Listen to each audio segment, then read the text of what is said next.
Greetings, my name is Tony Snow. I am from the Stoney Nakoda First Nation, and I represent the Chinook Winds Region as the Indigenous Minister for Southern Alberta, working with the United Church of Canada.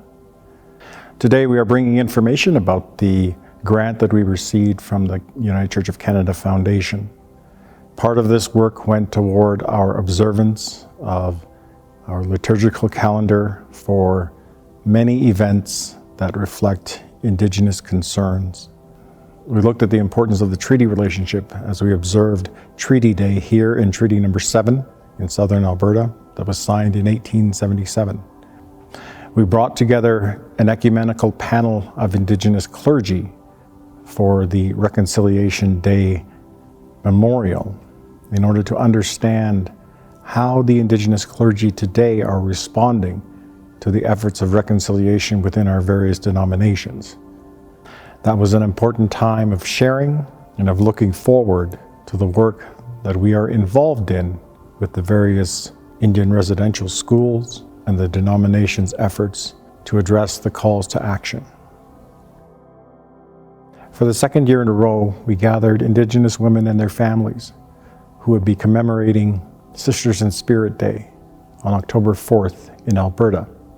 This day was designated by the government of Alberta as a day to remember women, girls, and Two-Spirit people from Indigenous communities who had been lost, murdered, or otherwise succumbed to violence or tragic ends that have affected their families that have been left behind.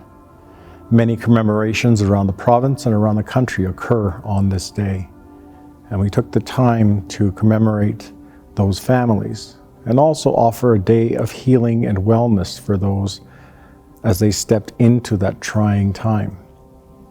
We offered a Women's Day of Wellness with speakers and traditional healers who came together to help those who were struggling at this time, to remember those that have gone on and the traditions and customs that were very important to their communities and their voices. It was a chance to offer healing and connection back to those traditions that were lost because of the efforts of the church and because of the efforts of the government. Part of the living out of our Truth and Reconciliation Commission responsibilities in the calls to action.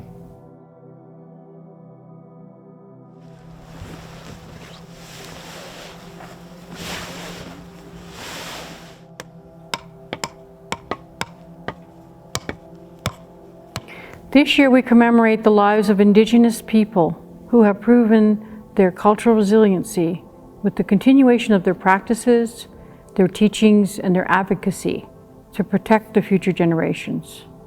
We remember those that have gone on, those that have suffered, those that have left this world too soon because of racism, discrimination, and other forms of violence or abuse. As we think about them, as we think about the unborn generations yet to come, we remember the customs, the songs, the traditions, and that binds us as Indigenous people to one another and to the traditions of our ancestors, and we know that the future depends on our advocacy and good works today. Take time to learn from one another, to shape and to share and to teach the next generations. Take time to respect the holy voices of mothers and grandmothers who have guided us. Take time to respect the lessons of our fathers and grandfathers. We are called to be stewards of their legacy. We are called to be proponents.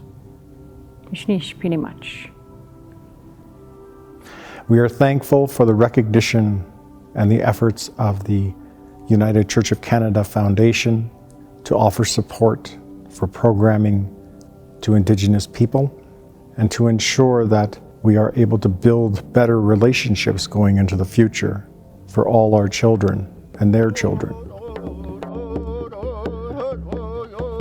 So we thank the United Church of Canada Foundation for the work that it has put forward and the opportunity it has to partner with us on these issues as we step into healing for the Southern Alberta region of Treaty Number 7.